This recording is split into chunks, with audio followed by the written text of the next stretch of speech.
As a content creator గా నాకు వచ్చిన ఒక అవకాశం అని చెప్పొచ్చు. మన పార్వతీపురం మన్యం జిల్లా ఇంకా ఇన్సైడ్ వెళ్ళి చూద్దాం.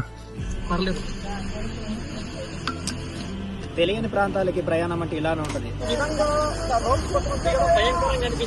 పార్వతీపురం సుమారు 50 కిలోమీటర్ ట్రావెల్ చేయాలి. మార్గ మధ్యంలో స్నేహితులు కలయిక.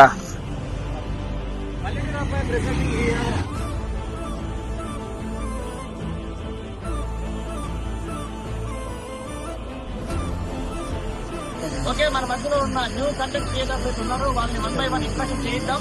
యాజ్ ఏ కంటెంట్ క్రియేటర్ గా నాకు వచ్చిన ఒక అవకాశం అని చెప్పొచ్చు. ఇక్కడ వరకు వైజాగ్ వరకు రప్పించి ఆఫీసులో కూర్చోబెట్టి టీ ఇచ్చి బిస్కెట్లు ఇచ్చి అంతలా మాట్లాడారంటే అందులో ఇంకా ఎండలు తిరిగి నిక్కర్ వేసుకునే వీడియో వచ్చేసి మనకు అది ఎంత గొప్ప విషయం అసలు. ఇక్కడ నాకు అర్థం కావట్లేదు. ఎందుకంటే ఆ సార్ అన్నారు ఫస్ట్ టైం అన్నారు. మరి ఫస్ట్ టైం కాకపోతే ఏం సరే ఇప్పుడు ఏసీ రూమ్ ఏమి వచ్చామంటే మేడం వాళ్ళిద్దరు బయటకు వెళ్ళిపోయి కాసేపు ఇద్దరం కూర్చున్నాం.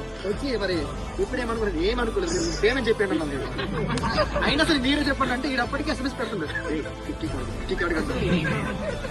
ఇదంతా ఎక్కడికని తెలియాలంటే ఈ వీడియో ఎండ్ వరకు చూసేయండి మీకోసం.